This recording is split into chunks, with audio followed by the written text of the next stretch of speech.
Good morning. Welcome to the Business Hour.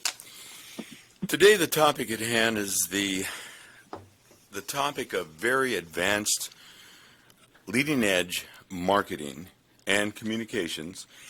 And in today's ever-changing landscape and in the vast scheme of influencing consumer behavior, there's a firm that's very much on the leading edge of mindful and innovative marketing for the 21st century, and that group is Brandculture. There's a depth in their approach, and Brandculture takes a very layered approach, I call it, because there are layers of depth to developing strategies for branding that reflects culture and creative executions to ensure impactful executions. And I'm very pleased to have as my guest, Jon Hutson, to talk about Brandculture. Jon Hutson is Brandculture's Managing Director. Welcome to the Business Hour, Jon. Good morning, Ron. Pleasure to be with you this morning. Okay, well, not as much of a pleasure as if we're operating optimally, but I'd like to take a moment to share with the audience your overview of what Brandculture is all about, as if it were your 60-second elevator speech, but the difference would be we're at a cocktail party and you think that I might be someone who is really interested, and I've asked you to tell me about Brandculture. Well, we have this simple idea that we share that we help organizations build their brands around strong culture, ultimately give customers a reason to buy, employees a reason to believe. We believe that great brands and strong cultures are the flip side of this main coin, and that successful organizations believe that the culture be the foundation for their brands. That's a pretty succinct description, actually. Let's talk a little bit about, here at the top of the show, a lot of lay people, not in the business of marketing or of communications, don't oftentimes understand the difference. They think that brand is one with company identity, and that's not true. So could you give us your take on the difference between brand and identity? Yeah, Ron, your volume's breaking up a little bit, but to the extent that your listeners can hear me, I'm happy to share some thoughts. Yeah, I think we can hear you pretty good, so... Okay, great. Well, at the core, we talk about the idea of building a brand promise, or in our language, a shared purpose, and that goes back to the idea of helping your customers a reason to buy, employees a reason to believe. And there's a lot of different terms out there in the marketplace for these concepts of brand purpose, shared purpose, brand manifesto, brand covenant, and many others. And we, at the end of the day, really don't care what you call it. The relational aspect of what you hope to convey as a brand from the standpoint of your purpose and visual expression of the brand. And brand image is how people actually perceive you. So to the extent that people perceive you differently than you would like to be perceived in the relationship to your brand identity, you ultimately want to try to move the needle so that you're in alignment with what your strategy is. Yeah, I think one very simplistic explanation for some listeners out there might be that the Coca-Cola company had a very recognizable identity, which they were hoping customers would link with their brand, and they were, for many decades, trying to reinforce the perception of Coca-Cola as refreshing, fun, and having intrinsic specialness, so that when they saw that ubiquitous logo, that's the connection that they made between the brand and identity. I like what you have done in marrying brand and culture to form the name Brandculture, which has multiple levels of reflecting a brand-oriented society or culture, and focusing on brand as it relates to culture, so that it reflects your own brand and your own identity as an entity. Tell us a little bit about what went into the formation of that name for the company. Okay. Ron, I'm having a real hard time hearing you, but I'll take on the first part and last part. Just to talk a little bit about Coca-Cola, because I'm, of course, based in Atlanta now. I moved back from Los Angeles recently and spent a dozen years in Atlanta, and we have offices in Atlanta and Los Angeles, and then another office in Barcelona, Spain. Coca-Cola has really been an integral influence in how we built brand culture, going back to the early days that I actually did work with Coca-Cola. And you talk about Coca-Cola, and you think of the many different advertising campaigns that Coca-Cola has had and been successful with, and it's the real thing, and I'd like to teach the world to sing, and some of the many great campaigns and all with Coca-Cola. And the one thing we point out, those are extraordinarily successful campaigns, but for us, a brand isn't necessarily an advertising campaign or a tagline. Really, again, going back to the first part of the conversation, that a brand is built around a purpose, a singular idea. And in the case of Coca-Cola, what many people probably have never heard about is a line that Robert Woodruff used to communicate and talk about during the early 1900s, which is this idea of within an arm's reach of desire. And what's interesting about that idea, it has a multiplicity of meaning because it gets at that refreshing fun aspect that you talked about, which is part of the Coca-Cola brand identity. But it also gets at this idea of within an arm's reach. And what's really compelling and interesting about that, the history of this, is that helped be a guiding light to how Coca-Cola built the global distribution network, the global bottling network, beginning, of course, in the U.S. and then expanding around the world. So the idea of within an arm's reach of desire also was not only conveying the refreshing aspect of the brand, but is also speaking to the business strategy. And so there again, what we think is important is that you build a brand around a value proposition of the products and services you bring to market, but do so in a way that also aligns with the business and operating strategy. So it's not just, again, a tagline. Another example of a great brand is Nike. We think of Nike and the famous tagline, "Just Do It." And at the same time, what many of your listeners probably have never heard is the Nike mission, which is the idea of bringing inspiration and innovation to every athlete in the world, with an asterisk on the word athlete. If you have a body, you're an athlete. So that's an example of, once again, that singular idea, that shared purpose that ultimately drives that brand.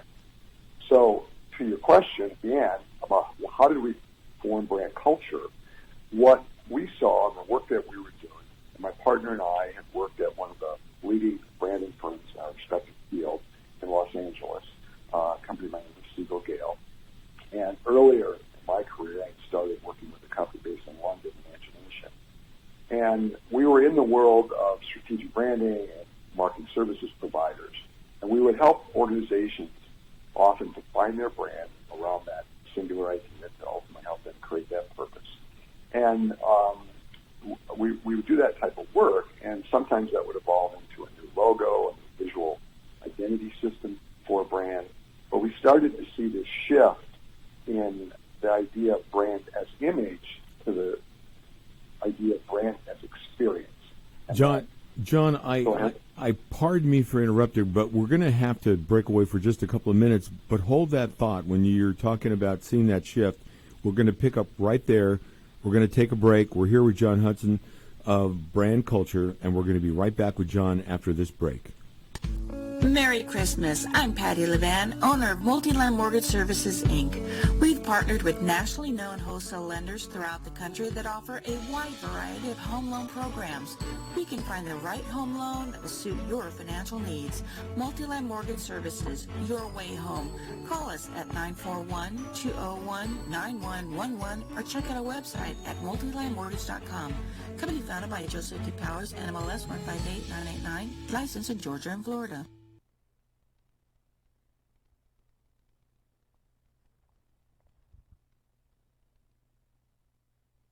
You can keep your doctor, you can keep your plan, and every family will save thousands of dollars a year. I'm Ellen Deal, and if you've been hurt by the Affordable Care Act, you can email MAGA45CAG@gmail.com to see if we can help. Small business owners, individuals, families, and baby boomers, email MAGA45CAG@gmail.com for 3 easy questions to determine if you can get away from Obamacare.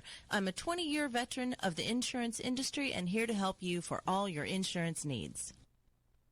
My name is Kyle Hayes, a motorsports student at Alfred State College. Every year, Alfred State students compete in the Great Race, which is a cross-country time endurance rally for vintage vehicles. As you can imagine, it's pretty costly. I'm asking for your help. Your donation can make it possible for these students to live their passion and promote the vintage automobile industry. Please visit our site at give.alfredstate.edu and search Great Race to learn more and help us reach our goal. Thank you.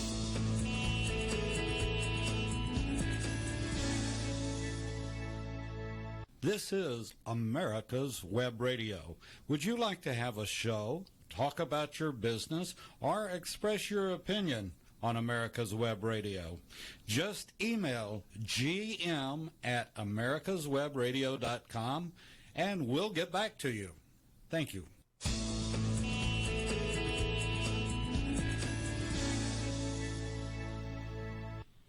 Welcome back to America's Web Radio and to the Business Hour. John, I hope we have cleared up any technical difficulties and that I'm coming through better. Can you hear me now?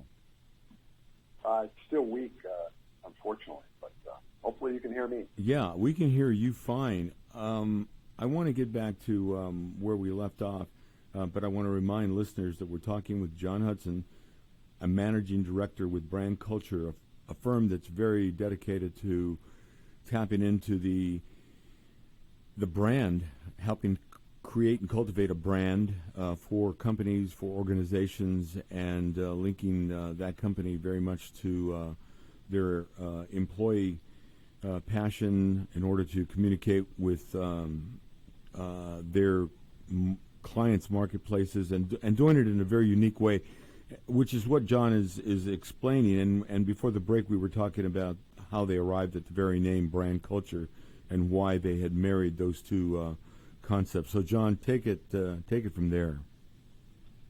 Yeah, you had asked about the background of how we formed Brandculture, and I'm sort of giving a little bit of an overview, kind of the evolution of brand. And I shared this point of example with Coca-Cola and Nike is that ultimately that brands are more than a tagline and advertising campaign.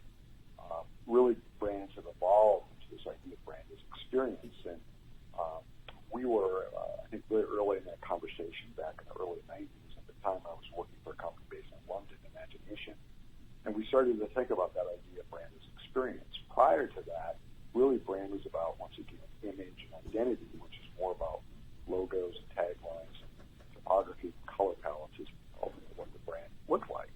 And that's still important, but there was this recognition that there was this shift in ultimately what drove competitive advantage, differentiation, customer engagement, and ultimately revenues is effectively the experience that brands deliver to their customers and to their employees. And at the same time, the work that we were doing and the firms that we worked with previously, we were all largely marketing services or consulting professionals. And while we were thinking about these ideas of brand as purpose and experience, we really still relied largely on communicative interventions, brochures, websites, and meetings, events, trade shows, etc. And those were really communications. That's what marketing and service providers do. And we started to look at the idea of behavior and helping organizations build a strong culture and to impact both the employee and the customer experience, and realized there was really kind of a chasm that existed in our respective peer organizations because we were, again, marketing people. And so we started studying a great deal of work that had been done in the area of organizational behavior and corporate culture and organizational culture. And we saw that those professionals and the different academic theories that were being advanced were similar to how we were thinking about brand, but we were just using different language. The organizational professionals, we're talking about the idea of common purpose, shared values, shared vision, and branding professionals, we're talking about brand promise. At Siegel Gale, we talked about inner truth. And there was this different language, but really at the end of the day, it was all about the same destination. What's happened over the years, that at the moment, that's evolved in this idea of purpose, which I'll come back to later. But we saw that there was this gap again, that the marketing service providers were falling short, because if you're going to influence employees or customers, you cannot do that just by a one-way conversation. You cannot do that just by communication in the first place. So we did a breadth of work and analysis looking at the field of organizational behavior and organizational psychology. And early on, we were inspired by Dr. Terrence Deal, who wrote one of the first books on corporate culture. And we started to study his work, and we ultimately created a relationship with Dr. Deal. And that then led to effectively the idea behind brand culture. And we reserved the URL about 20 years ago, and we launched our business about 14 years ago. And with that, we built what we call the culture framework, which resides on 6 different dimensions of how organizations can more successfully build their corporate culture and align it around the brand. And that consists of communications, of course, rewards and recognition, workplace environment, structure, systems, and process, leadership, and then lastly, the idea of symbolism. And I can talk a little bit more, but I'll let pause and see if that helps answer some of the questions. It sure did, John. I liked that you took a very similar approach in arriving at a meaningful name for the organization, and took the approach that I imagine you take with your clients. Is that right? Yeah, that's right. And in the case of naming brand culture, it was sort of an interesting story with my partner, because we thought, well, should we name it a more esoteric name? And really, at the end, we just said, let's just say what it is. And in branding, there's naming brands. There's different types of approaches, and this is what you might classically call a more descriptive approach, with the words simply brand culture. Think other brands like Xerox or Kleenex. Those brands have a more, at the time when they were first created, more esoteric ambiguous name. Whereas in this case, this is a more straightforward, descriptive name and language.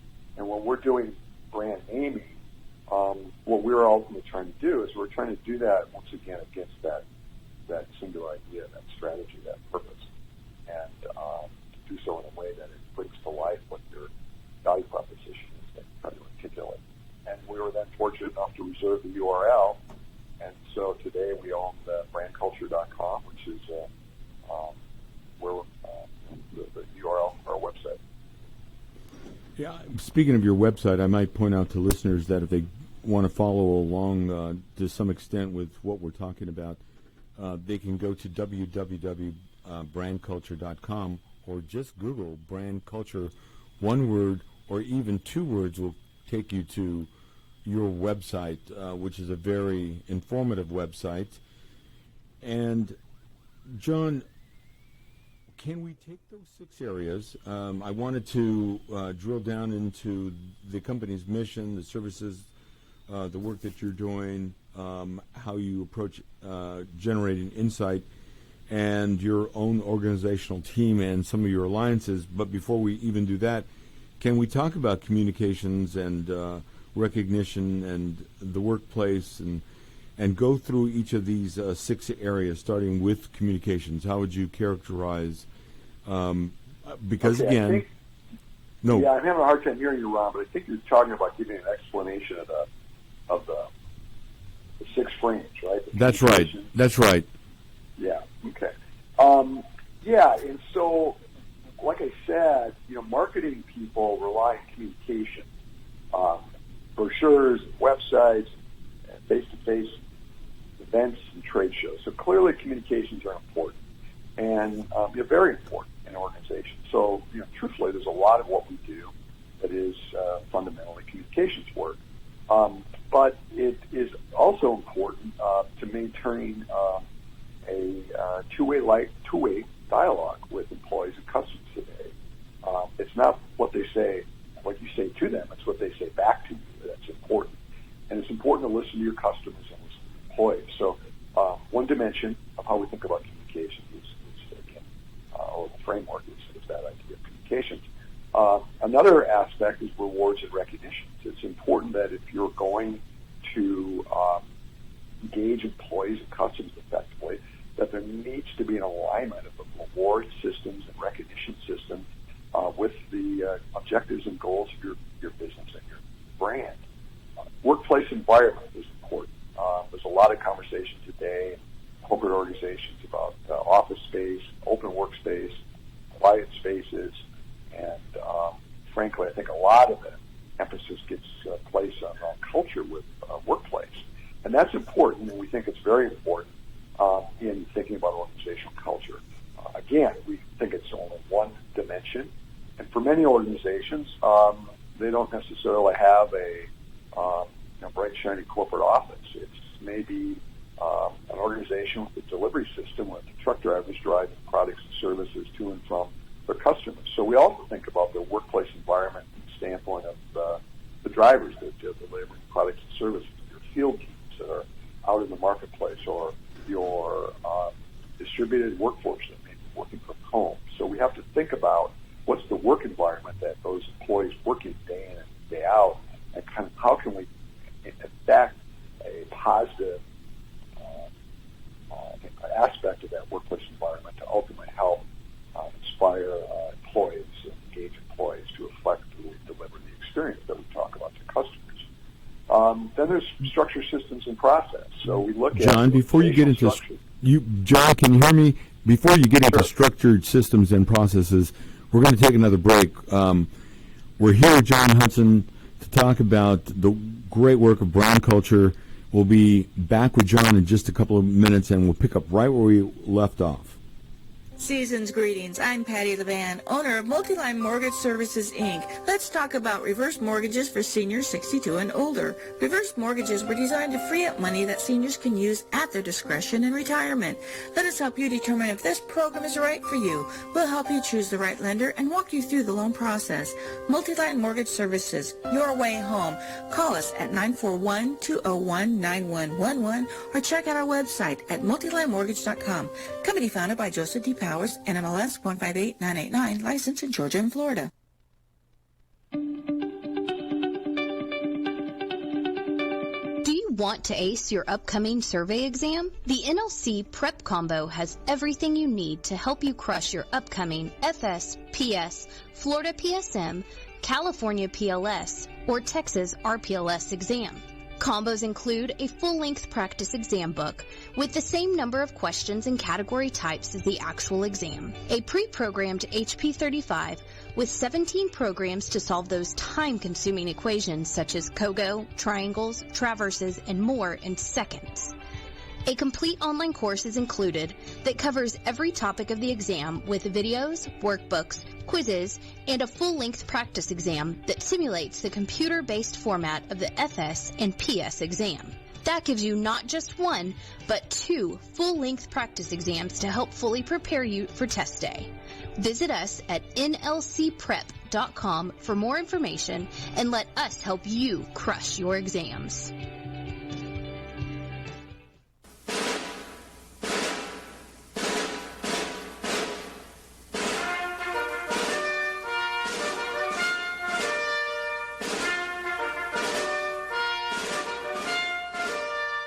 Good morning. My name is Mike Mizell. I'm a retired Army colonel and president of the Johns Creek Veterans Association. We meet in Newtown Park, and part of one of our projects is the installation of the Healing Wall, the half-scale model of the Vietnam Wall that traveled the United States. Well, it's coming to rest, and it's going to live in Johns Creek forever, the half-scale model. We're looking at possibly a March implementation, ribbon cutting ceremony, and we're looking for donors and sponsors that want to help us in this great project.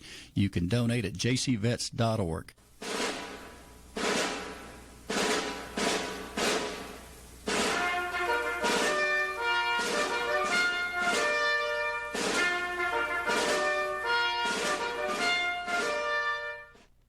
You're listening to America's Web Radio on the AmericasBroadcastNetwork.com. Thank you for listening.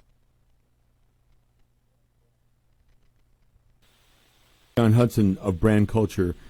And Jon has been offering insight to the approach that Brandculture takes with its clients to, in turn, generate some insight about what their brand is and how that brand is leveraged. Jon was in the middle of explaining 6 major principles to tapping into the brand of a company and how that in turn helps them to cultivate an identity for that organization. Jon, you were talking about structured systems and processes just before the break. We'll pick it up there. Yeah, well, we're talking about the 6 frames that we call a culture framework, which is a way of thinking about how organizations can align their culture and the brand together. And we, the 6 frames are leadership, communications, symbolism, rewards and recognition, workplace environment, structured systems, process. And we talked briefly about communications, rewards and recognition, and then structured systems and process. And really the structured systems process aspect is thinking about the dimensions of your organization, hierarchical, just flat, and thinking about the organizational structure. But then there's also looking at the different technology systems in an organization, help enable and support a culture and brand alignment. And then also looking at the customer experience, employee experience journey, and the processes in place. So we'll often do what we call customer experience or employee experience journey mapping, and we'll audit the process and look at all the different touch points, how your brand is interacting with your customers and your employees, and we'll find ways and make recommendations for how you can improve that experience. And we do that by leveraging what are called design thinking skills. Another dimension of the framework is, as I mentioned, leadership. And it's important to not only talk the talk, but walk the walk. And we hear so many stories today about failed leadership and organizations that grow. Most recently, there's been stories in the news about WeWork and Wave, which are unfortunate stories where the leadership were very successful building, scaling new innovations, but then they were ineffective at effectively leading their employee organization on to the next frontier or next evolution of their company. So it's important that teams and organizational leaders can lead effectively and engage employees in a way that gives, again, the employee organization reason to believe day in and day out what they're doing. The 6th dimension of the culture framework is perhaps the funnest. It's the idea of thinking about symbolism. And going back to Dr. Deal's work, and I mentioned earlier that he wrote some of the first books on corporate culture, probably now 35 or 40 years ago. And when he did his first book, he studied the relationship between corporate culture and societal and tribal cultures. And that may sound a little bit odd and extreme when you think about a tribal culture. What does that have to do with a corporate culture? Well, within tribal cultures and societal cultures, you see at play the idea of rites and rituals, ceremony and celebration, stories and storytellers. And Deal looked at tribal cultures and saw these same themes that existed in corporate cultures and successful organizations.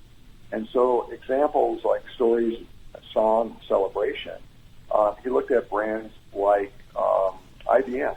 And back during the 60s, IBM had the IBM Corporate Songbook. And he asked, why would IBM have a corporate songbook? But it was, again, a way of bringing the brand to life and creating a shared purpose throughout the IBM organization. Today, Walmart has a corporate song. And it's my understanding every Saturday morning when they bring all their employees together in Bentonville, Arkansas, they play or sing that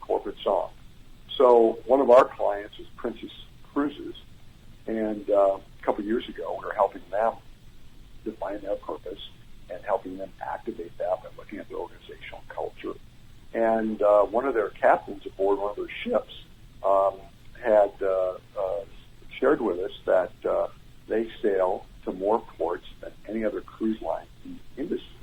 And they have over 30,000 employees sailing on 17, 18, 19 ships from over 80 different countries around the world. And the captain said, we are a virtual nation floating at sea. We should have a national anthem. And we said, well, that's a wonderful idea. So when we got done helping them define their brand and helping them develop their shared purpose, which is this idea to share our world, share our hearts, and create lasting memories, we then worked with them to actually create a song or an anthem that was a 4.5-minute set of lyrics that we went into studio in Los Angeles with a full orchestra and produced this song. And now, when you're on a Princess Cruises ship, when it sails away from port, this anthem plays. And that anthem is, again, a lyrical and a melody that reinforces that shared purpose and does so not only to guests but also to employees. So the culture framework is merely a rubric or a point of reference for us when we're thinking about helping organizations align their culture and brand. And our belief is it's not just one size fits all. Depending on the organization, you need to leverage different aspects of the culture framework. An organization like Southwest Airlines has an extraordinarily symbolic culture. And I had a chance to go to their culture summit earlier this year. And the opportunity to attend the Southwest Airlines headquarters, to go inside that organization and see how rich the symbolism that exists throughout that organization is quite amazing. I'll take a pause. Back to you, Ron. Well, Jon, I want you to just expand on the importance of shared purpose. I mean, you've made a reference to it a couple of times, and I think it's a very, very, very pivotal and a very key element. To talk a little bit about the value of identifying and tapping into shared purpose. Yes, thank you. I think what's really happened, and this happens in business, some of these concepts start to sort of become part of the zeitgeist of business news, communications. And we've been thinking about this idea of shared purpose for, as I shared, over 20 years. And it was influenced by the work that I referenced from other academics and professionals from different fields. What's happened of late, and I think it's an important distinction, you'll hear a lot about purpose-driven organizations and just brand purpose, and we use that language. I think there's different ways to think about it. For us, shared purpose, again, is building the brand about an articulation of values that you bring to your customers and to your employees. That's credible, unique, and differentiated. And then there is another construct in the market about purpose, which gets more into social cause and social good and philanthropy. And that discussion is built around the idea that organizations and businesses today should be more intentional about making a positive impact in the world, and doing so with how they go about bringing their products and services to market. They should be thinking about concepts of sustainability to address climate change and inclusivity to address the inequities that exist in different population groups across our communities, across the country. And we think that's important, and we think that should be part of the brand. But when we talk about shared purpose, it's this idea of credible and articulate value that you bring to your products and services. And not every organization can necessarily, in our mind, lead with a social cause strategy. We think they should have one, but if you're Goodyear, at the end of the day, you're bringing tire products, and to use the phrase, it's about when the rubber meets the road. So it's your products and services that you bring to market that are important. So when we build a shared shared purpose, we do so by building it around that value proposition that aligns with brand, business, and operating strategy. We do it with thinking about 4 different dimensions of the benefits that you bring to your customers and your employees. And we use a framework in this instance that is built around 4 different dimensions of the rational, functional value your brand provides to your customers and employees, the emotional value your brand provides to your customers and employees, the self-expressive value that your brand provides, and then a recent addition to that is then the social value. And that then is getting at the idea of how you can make a positive impact on the world. And we think that building your brand around and your value proposition around those 4 different dimensions of rational, emotional, self-expressive, and social is important. So a brand like Volvo, when you think of a brand like Volvo, Ron, what do you think of? I think of safe cars that are well designed and reliable. Yeah, exactly. So the idea of safety has been at the core of the Volvo brand for decades. And arguably, if you look at the different tests from J.D. Powers and some of the other rating organizations, Volvo isn't always necessarily the safest car in a particular model or category, but from a brand standpoint, it owns that idea and it's continued to build its brand around that articulation of value. It's clear and credible, and they've built their organization around that. So from a rational, functional value, their cars are safe. There's no question about it. From an emotional value, you think about if you're a Volvo owner, it takes on the idea that I feel safe in a Volvo. The self-expressive dimension of that is that I am a safe driver. So it projects to our friends, neighbors, that we are safe drivers. And then the social value, if you look at what Volvo's doing, they are also investing in social programs that help align with that value proposition. And so that's how we think about building shared purpose and building a brand around a clear and credible articulation of value. So I think we're up against a break. Well, yeah, we are going to be taking a break here, and I want to say that Volvo did it so well that you have companies, in fact, all companies want to incorporate into their image a consciousness of safety, but you have other companies like Mercedes and Subaru who really taken that to heart and tried to adopt that same approach as Volvo so that it became more, or so that it becomes more prominent in their images. We're taking a break right now. We're with Jon Hutson of Brandculture. We've been talking about how Brandculture helps the company get in touch with its own internal culture and in touch with culture in general to be a better marketing organization.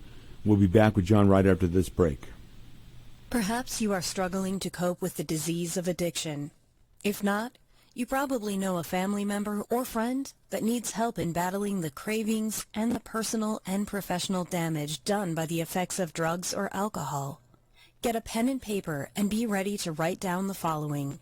These are the issues that the trained staff at the Atlanta Healing Center address and treat every day. Their doctors and counselors with over 40 years of practice in the field of addiction can treat the suffering individual in a thoughtful, compassionate, and experienced manner and guide him or her along the path to recovery. So call 770-696-9862 and speak to a knowledgeable staff member about how you or your loved one can be helped to enjoy a better and healthier life.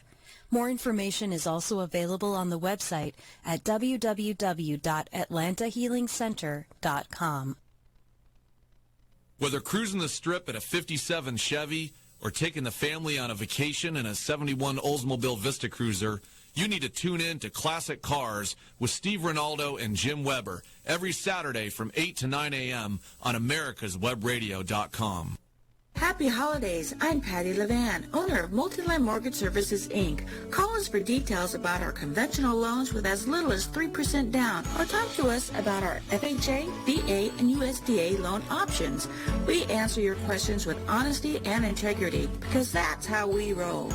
Multiline Mortgage Services, your way home. Call us at 941-201-9111 or check out our website at multilinemortgage.com.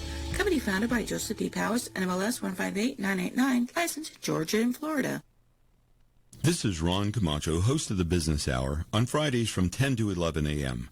Join me as I talk with passionate professionals on a program that profiles the best businesses, business practices, and fascinating business professionals to get an insider view of how America works.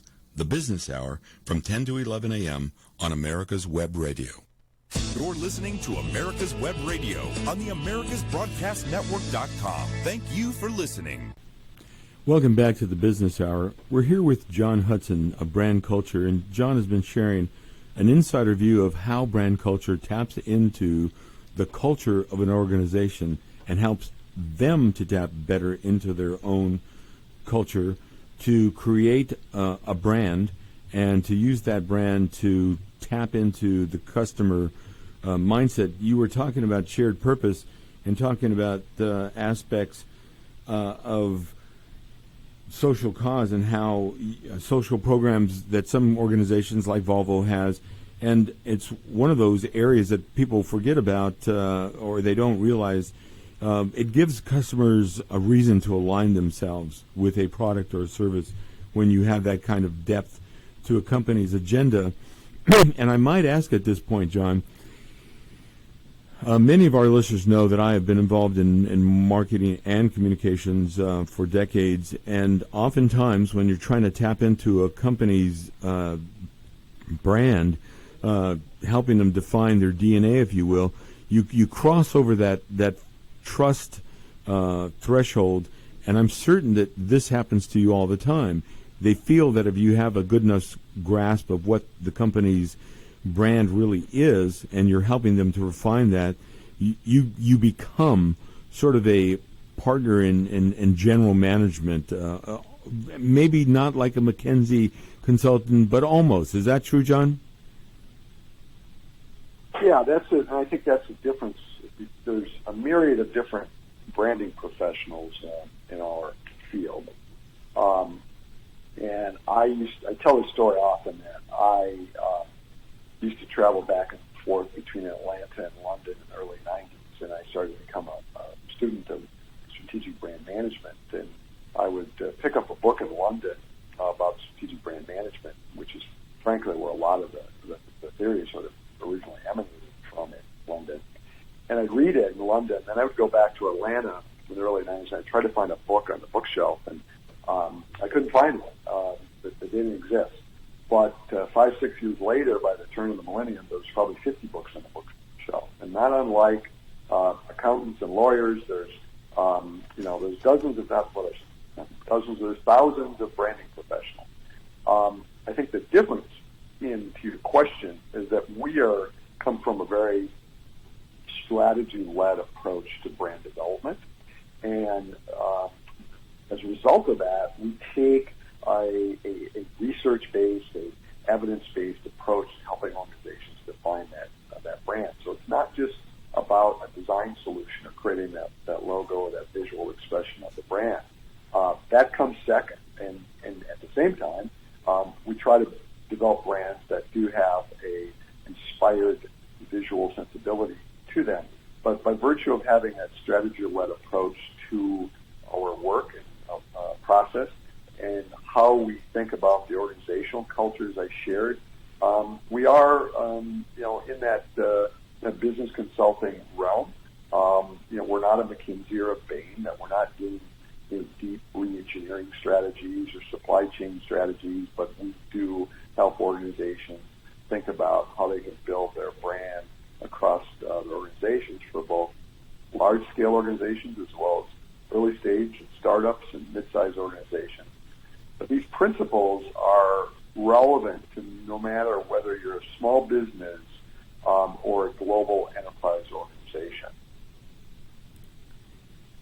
John, I would say you're very differentiated from a McKinsey, but I might be a little bit prejudiced in this respect, but I think you're at the more interesting end of that business management spectrum. I'm sorry, Ryan, I didn't catch the last part. I think you're at the more interesting end of the business management spectrum, the whole area of marketing, tapping into and creating brand, and then the communication side, which you referred to earlier when you were talking about symbolism, is the fun part. In fact, your organization, I think, does. If a listener goes to the website at www.brandculture.com or just Google's brand culture, you'll see that you have a quite enviable list of clients, and that you've done some really nice things. I think that your design is what I believe graphic design and imagery should be all about. And talk for just a moment about that side of the business, because it is a critical side. Once you've strategically planned for positioning a company and helping it with its branding, crossing over into the symbolism part and communicating that's identity has a creative component all in and of itself. And I think you do a really good job in that respect. Tell us a little bit about that.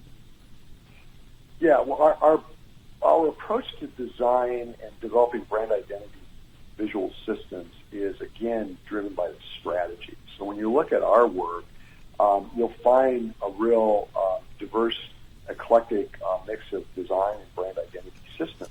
And that's very intentional, because we're trying to develop the visual expression of the brand that aligns around the brand positioning and the personality of the brand. So our work, if you'll look at it, nothing necessarily looks the same. And frankly, that's the whole point of developing a good brand identity, so that it's differentiating and distinguishing and ultimately drive competitive advantage in the market. Often, graphic design firms or branding agencies have a tendency to have the same visual language. Often, branding firms will develop a house style, and you'll look at their work, and it'll be the same from one brand to the other. And then there's also an unfortunate kind of copycat approach in the marketplace, where you start to see brands and branding systems that everyone starts to do the same thing. During the 90s, because Nike was so successful and they had a swoosh, many brands thought, well, we need to have a swoosh. So all of a sudden you see all these brands with a little swoosh. Over the last dozen years, because of Apple's success, many have thought, well, we need to have our brand needs to look like Apple. It needs to be a lot of white space and full of photos and really clean. And we think that's important from the standpoint of having a more simplified identity system. But we also think it's important to differentiate yourself. And not everyone can be Apple, and they shouldn't be Apple. The whole point of branding is differentiation. So that gives you a little bit of a perspective of how we think about brand. And then just jumping back a little bit to the comparison with McKinsey's or the business strategy consultancies, I think the other unique thing about our organization that we've been very intentional about building is an interdisciplinary capability, or a cross-disciplinary, multidisciplinary, or some of the terms that we use. So we have fundamentally tried to bring together the disciplines of strategic brand management and marketing with organizational behavior and culture building competencies, as well as the design competencies that we've talked about. So we have identity designers, film and video designers and producers, website designers and developers. On the strategy side, we have organizational psychologists, anthropologists, organizational behavior strategists, design thinking strategists, wellness strategists, sustainability strategists, all bringing different skill sets together to help our clients think about their brands holistically. So we've been very intentional about bringing these different competencies, and that's, I think, also unique from our professional peers. While, as I go back to the original story, many organizations talk about the idea of brand as experience and purpose, but they're not necessarily being effective at aligning their culture around their brand. And we think it's important to be able to do that. that you need a diverse mix of skills to accomplish that. Yeah, I think that you have a very rich combination of talent in your organization, and there's no doubt that when you help a company and you drill down into who they really are and what their purpose is and what the shared purpose will be, and then you align that with the identity you create, there's so much more depth to a given identity and reinforcement of that brand. Jon, we're winding down now, and I want to have you just take 30 seconds and tell us at what point in your life did you decide that you might have a career in business and in marketing, and was that at an early age in life, or did that come later?